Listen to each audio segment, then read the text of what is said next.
Hello. I am watching Spooky in Love and I really like this drama.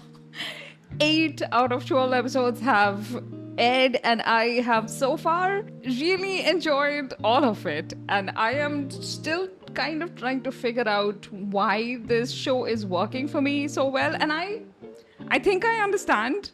And I think it's because of Yang Sejong, which I did not expect. That's what this video is about, figuring out what is working with this drama. But before we dive into that, first let's briefly go over the fact that it's supposed to be an adaptation of a 2011 movie, Spellbound. 느끼고 싶다. So Spellbound is a movie that has Son Ye-jin and Lee Min-ki reprising the leading roles. And I would say Spooky in Love has taken about 10% of that movie. It would actually be way more accurate to say that Spooky in Love was inspired by Spellbound than to call it a direct adaptation. But I completely understand marketing it as a modern rendition of a beloved old movie because Spellbound was really, really popular in its time. And keeping aside all of the horror elements, Spellbound was foremost a romance. And I distinctly remember thinking that the chemistry between Son Ye-jin and Lee Min-ki was peak. Like their first kiss scene was something. If the original drama was like, I don't know, 13 and above, this drama is like babies can watch it. It's so wholesome. Except for like the part where there is like death and tragedy. In the movie, the female lead was Kang Yori. In the drama, she is Chon Yori. Kang Yori was this extremely isolated young woman. She saw ghosts everywhere and she was terrified of them. She didn't really walk. She didn't really socialize. She was just extremely lonely. Which is why when she meets the male lead, who is a professional magician, a performer, and he sort of likes her vibe and sort of like casts her as part of his troupe, she agrees to work for him just to form human connections. She just needs to get out of the house. That is the dynamic in the movie. In the drama, the dynamic is a little different. The main lead in the movie, his name is Ma Jo-gu. In the drama, he is Ma Gang-yuk. And Ma Gang-yuk is a prosecutor. He's not just a prosecutor, he's a very harassed, annoyed prosecutor who just wants to do his job, but just corrupt people and his spineless bosses get in his way. And like, there are other characters like him in Dramaland who just get very pissed off and angry. He doesn't get pissed off and angry, he just wants to do his job. And at the end of the day, his job is his job. So he does not take like setbacks as like a personal offense. He's just ready to put in more work. There is just something about this guy right off the bat that makes you like him so much. But we'll get more into that in a bit. In the movie, the female lead, like I said, is isolated. So when she meets the male lead and agrees to be part of his troupe, it's more out of like just a need to connect with people. And like he saw something in her that just made her feel like she is seen, because usually she hides herself. It's just that is the kind of person she is. In the drama, it's a drastically different scenario. Chon Yori is chaebol. She is the CEO of the Reina Group of hotels, I think. And she has been the CEO for like some 6 years. So she's not like a newbie on the job. She has a grandmother who obviously wants her to be her direct successor. And she has scheming relatives. We'll put that aside for now. That's not my favorite thing about this drama. And Chon Yuri is an extremely confident young woman. Her issues are different from Kang Yuri's. Kang Yuri is terrified of the ghosts that she sees. Chon Yuri has made peace with how scared she is, but also her arc is different. She doesn't just spend her time isolated and hiding. She does her job as a CEO and then comes home and she sort of like has a queue going with the ghosts. So she solves their problems as and when she has the time. So basically, she's very methodical about this ghost seeing problem that she has, which is like a completely different character from the original movie. It's during one of these ghost problem solving escapades that she meets the prosecutor Ma Gang-ok. And soon enough, he notices that she is around quite a few times when bodies are being discovered.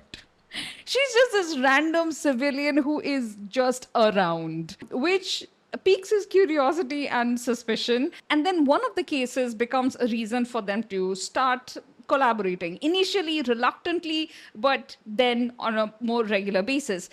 The drama structure is more case of the week or ghost of the week.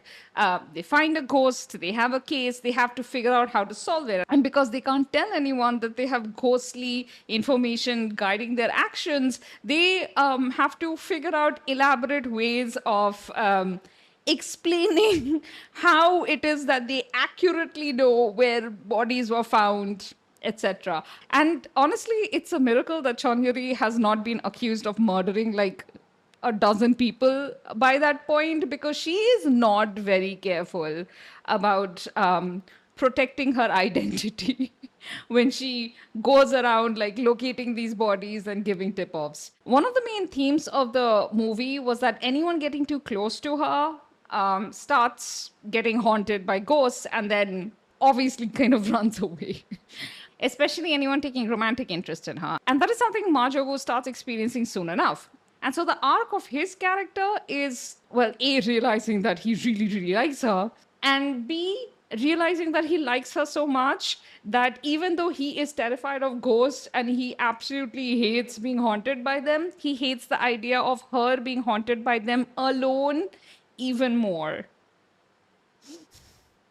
Which is very cute. And that's like the larger romantic arc. Like, you like someone so much, you're willing to be haunted with them. Ma Gang-ok, though, he has that realization pretty early on, like way before he actually starts like liking her. Chon Yuri's specific Malay, it's that she can't touch anyone, like literally with her hands. Any other part of her body seems to be okay, but she cannot touch anyone because the person that she touches will also start getting haunted. Like they start seeing ghosts for like a month or so. And so to prevent that from happening, she keeps herself gloved and she keeps like a specific physical distance from people at all time. She also divides her day between her office work and her ghost detective work. So, for instance, her grandmother knows that if she calls her after she has left the office, she's not going to respond, not even to family members. So, Chon Yuri's character, as must be pretty clear by now, is very, I think I used the word methodical already, right? She is very methodical. The few points where they have kept like sort of touches of the original intact is that the original Kang Yuri also comes from an affluent family. It's not like she doesn't, but not, I think, Chaebol level. Both Kang Yuri and Chon Yuri have this tent in the middle of their living room, which is where they sleep. There is also this scene where the zipper of their tent is sort of like coming undone on its own. In the original movie, Kang Yuri is scared out of her mind. Chon Yuri, on the other hand, is just not impressed. She has seen this happen so many times. She's just so over it. And part of it, as you see in the drama, is Chon Yuri just refusing to give in to fear. It's not that she doesn't feel it. It's just that she has realized that if she expresses fear, that seems to encourage further haunting. So pretending that she doesn't see them or that she's not afraid tends to help her situation be more manageable. That is a development I actually appreciate. Like in a 2-hour movie, you can have the main character be constantly afraid of ghosts, but in a 12-episode drama, especially when you're telling me a story of someone who's been haunted for like some 15 years at this point, yeah, it makes way more sense that she would have coping mechanisms. Thing I don't really love about what they've done with Chon Yuri is She doesn't have female friends. In the original movie, even though she couldn't meet these women in person, she was constantly talking to these two women, and like they would discuss things like different ways of kissing men. She would just talk about her loneliness, different problems that she had. Like, it was such a healthy part of her life. And this relationship was not something that she had from the very beginning exactly, but by the middle of the story, she had these women in her life. CEO Chon Yuri, on the other hand, has two assistants, like one assistant manager and one secretary, I think. These are the two people that she talks to most candidly.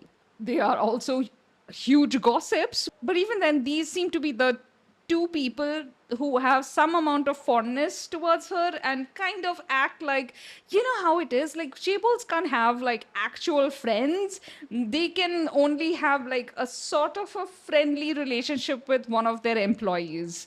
That is just, otherwise, how would they be relatable, you guys, if they're just hanging out with other children of billionaires? You need them to be friends with working class people.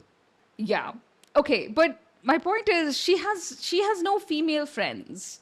She has no one to call up and like pour her heart out to. And as with the original movie, in the drama, there was a particular accident after which she started seeing ghosts. In both accidents, she lost a friend. The thing is that in the movie, that friend was a girl. In the drama, this friend is a boy. In the flashbacks of her school days that we see, Chon Yuri does not seem to have girlfriends. I don't know what that says about her character. I just wish she had friends. Girl, boy, anything. I wish she had friends. But it is a bit weird that she does not have like any female friends around her, and aside from the employee who is very much in the position of an employee, they're not friendly. And the only female contemporary in her life is a jealous cousin who is out to ruin her life pretty much. Yeah, I do not love that. I do not love this aspect of it. But then let's talk about the aspect that I do love, which is Kang Se-jong's character.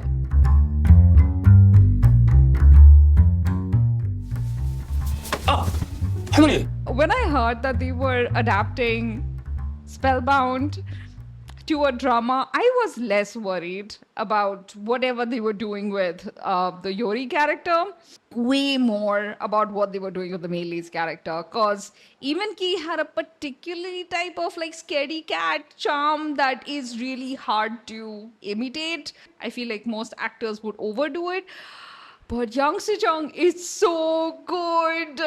There is something about the way they have used this actor in this drama, the way he's been written, but also the way Yang Se-jung performs this guy. This character is not polished the way we see a lot of other main leads in Dramaland. Like very recently, what was it? Dream to You. And we are seeing Hwang In-up in. Listen, not a complaint against Dream to You, because I think Dream to You is probably one of Hwang In-up's better outings in the last few years, because it's just been like a series of disappointments and then this one.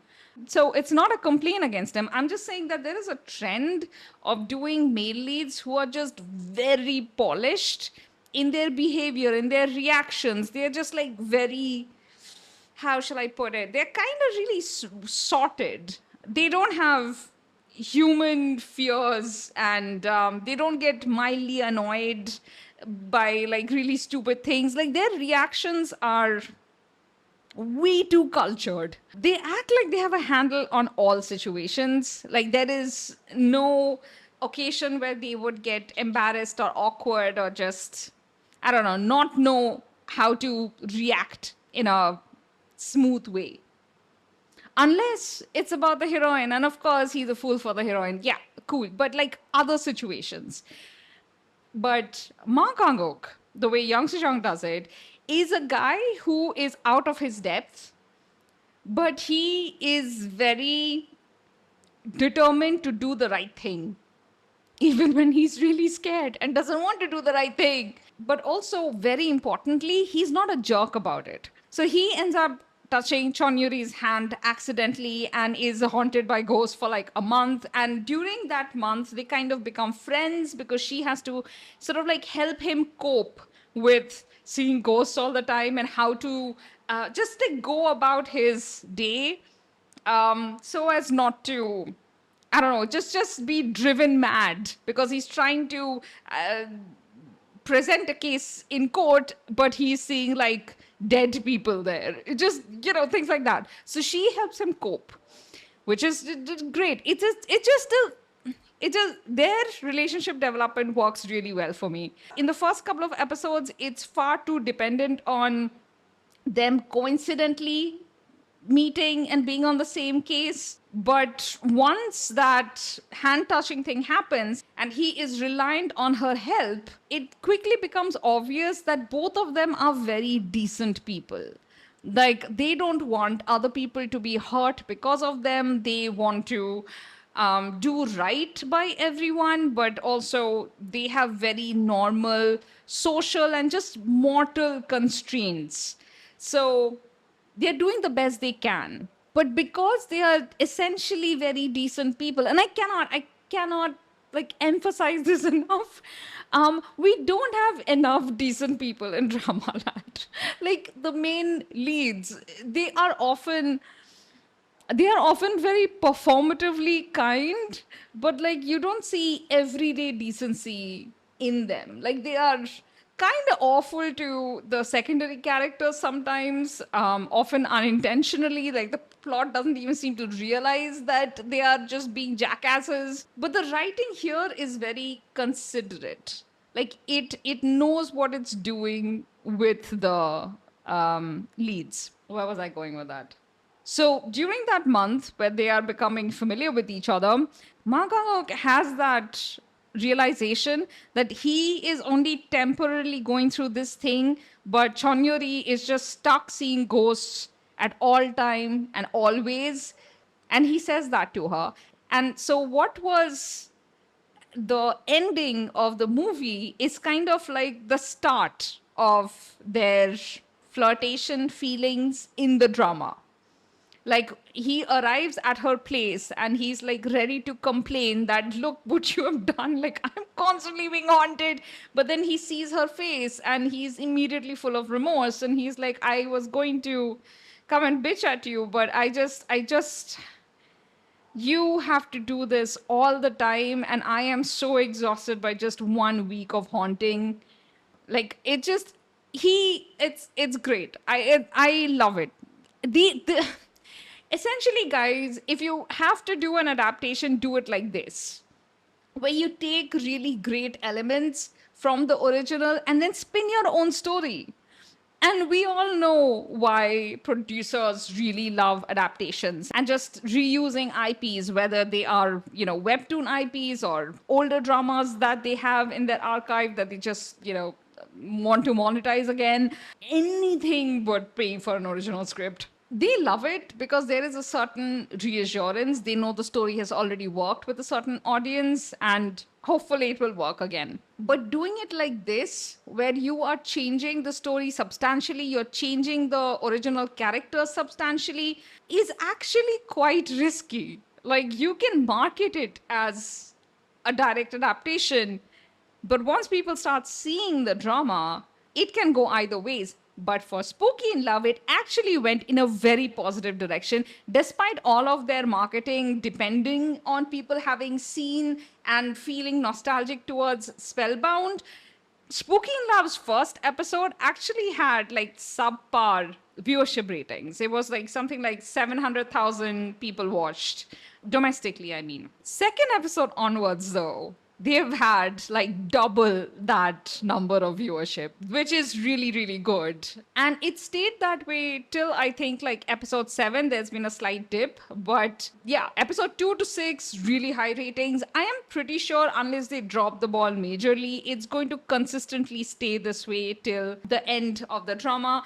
We'll see. But I think this risk paid off. And I hope that if they do future adaptations, this is how it goes.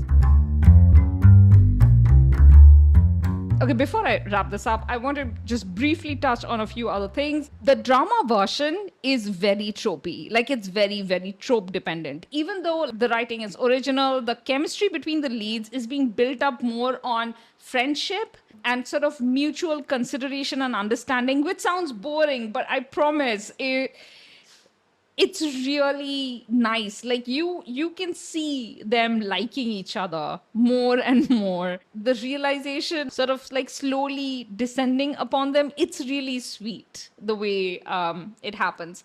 The part that is not fun is the whole Chaebol family fights for power situation, because there are these unworthy relatives who are obviously greedy and scammy, and they are trying to displace the rightful heir, which is Chonyuri, by trying to ruin her reputation. Despite there being ghosts in the drama, it feels like it was easier for the writer to be creative about like the ghost stories than about the Chaebol fight for power story, because that it's so dull, it's so incredibly dull.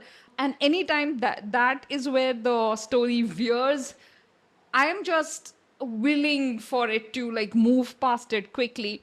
But what makes it bearable is the fact that Chonyuri is not an idiot. So while she is not actively out to ruin her relatives, she does take precautions, and she is very carefully and methodically figuring out what their deal is, what their weaknesses are.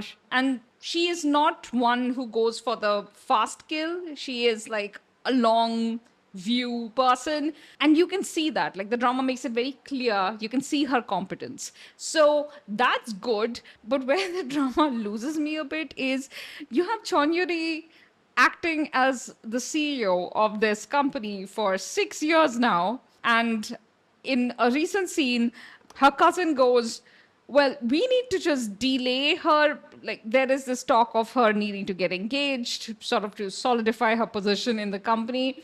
And she's telling someone that we need to delay her engagement for a little longer so the board members can see how incompetent she is. Except she's been doing this job for 6 years. If she was incompetent, would that not have been apparent by now? And so far, from everything we have been told, she's being very successful as a CEO. Most CEOs out in the real world barely keep their position for 5 years. It feels weak. It feels weak. One of the final things, the potential villain of the piece is the second lead of the drama, who is another Chaebol, and he has liked Chonyuri for a very long time. This guy did not exist in Spellbound. Totally new invention. And we don't completely know what his deal is, though we suspect that he may have had something to do with her accident when she was young, where her other friend died. And that is potentially like the final mystery that the duo will have to solve. Here's the thing. The fact that you could tell that this is where the drama is going from pretty early on tells you how tropey the writing is. And it is extremely tropey, you guys. There is a scene early on in the drama where the male and female lead, they fall into the sea, and there is a dead body below, and they spot it while in the water. And Ma Gong-hyuk takes a moment to cover her eyes underwater.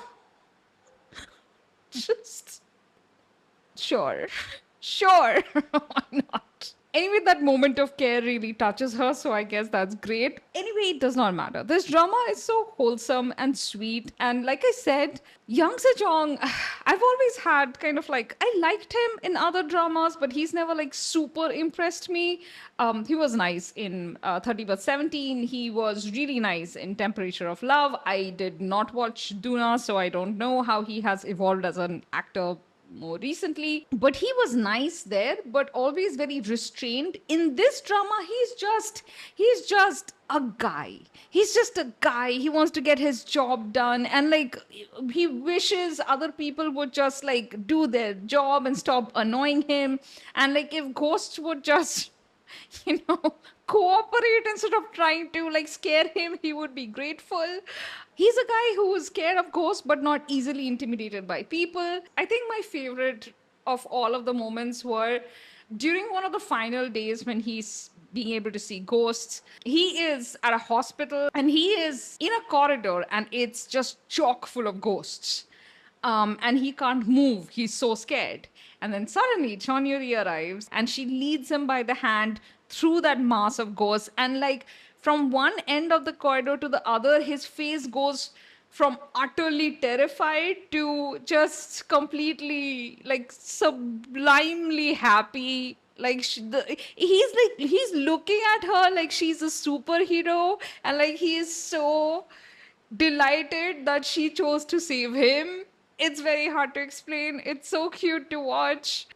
Okay, I'm going to stop talking about this drama here because I'm just going to keep talking about different scenes. Oh, one thing I really need to tell you guys before I stop.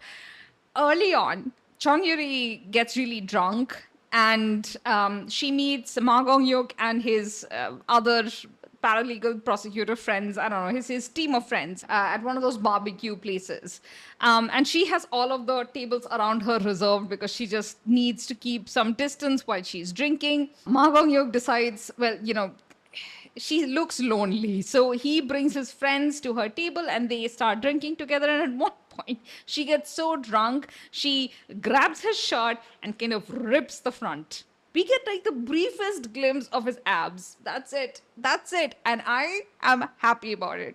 Listen, I feel like we have taken the male lead in a shower fan service to an absurd level where it's like a requirement for every male lead to do it every single drama, and it's not fan service anymore. I do not like this. It's gotten predictable to an awkward degree. So the fact that all we saw is like a brief glimpse of his tummy, I am so delighted. Please stop. I do not want to see anymore.